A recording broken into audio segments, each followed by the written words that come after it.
السلام علیکم ورحمۃ اللہ وبرکاتہ۔ بسم اللہ الرحمن الرحیم۔ آج سے جو ہماری کلاس شروع ہوگی وہ عربی گرامر کی کلاس ہوگی۔ بہت سے لوگ چاہتے ہیں کہ وہ قرآن و حدیث کو عربی گرامر کے ذریعے سے سمجھیں۔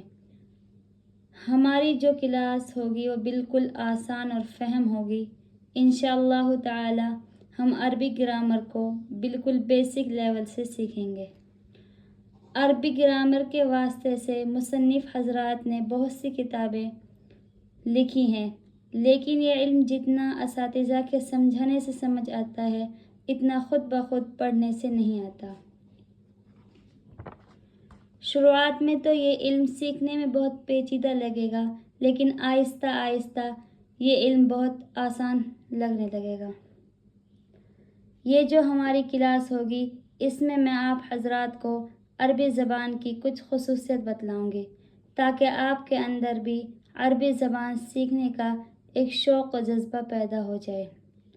سب سے پہلے تو اللہ رب العزت کا شکر ادا کریں کہ اللہ پاک نے ہم کو زندگی عطا کی۔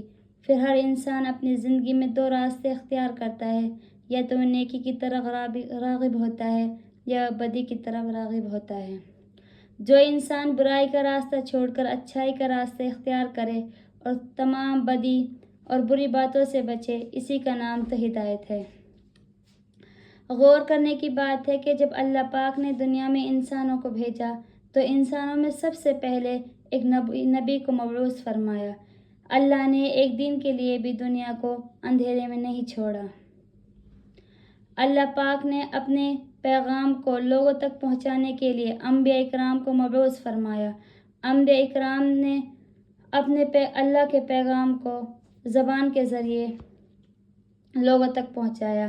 اللہ پاک نے پیغام کے پہنچانے میں لوگوں کی ضرورت کا لحاظ رکھا، اس لیے زبان کے ذریعے انسانوں کے اچھے اور برے کا جاننا آسان ہو گیا۔ اللہ کے پیغام کو سمجھنا اور اس کے لیے پیغام کی زبان کو سمجھنا کتنا ضروری ہے، اس لیے عربی زبان کی خصوصیت کیا ہے آج ہم اس کلاس میں جانیں گے۔ عربی زبان کو ام الالسنہ کہتے ہیں۔ ام الالسنہ کا مطلب ہے یعنی کہ تمام زبانوں کی ماں۔ یہی وہ زبان ہے جس میں قرآن کو نازل کیا گیا، یہی وہ زبان ہے جس میں حدیث شریف لکھی گئی، اور ہمارے نبی اکرم صلی اللہ علیہ وسلم کی زبان بھی عربی ہے۔ نئی زبان کا سیکھنا ضرورت کے حساب سے ہوتا ہے۔ ضرورت پھر انسان کو اس زبان کی اہمیت پیدا کر دیتی ہے۔ عربی زبان کے ذریعے ہم انبیاء اکرام کے پیغام و حقائق کو سیکھ سکتے ہیں۔ جب ہم اس کام کو شروع کریں گے تو شیطان ہمارا بہت بڑا دشمن ہے اور ہمارے اس کام میں بہت سی رکاوٹیں ڈالے گا، لیکن ہم کو شیطان کے ان وسوسوں سے بچ کر عربی زبان کو سیکھنا ہے۔ عربی زبان میں دو فنون جو اہم ہیں، نمبر 1 علم صرف آتا ہے اور نمبر 2 پر علم نحو آتا ہے۔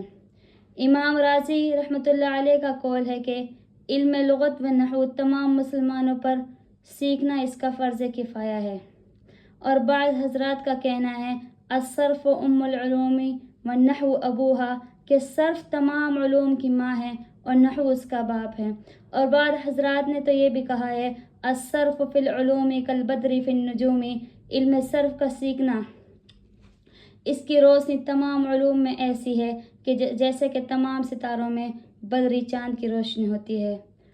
اب یہ علم کی ابتدا کہاں سے ہوئی، یہ علم کیسے مدون ہوا، اس کے بانی کون ہیں؟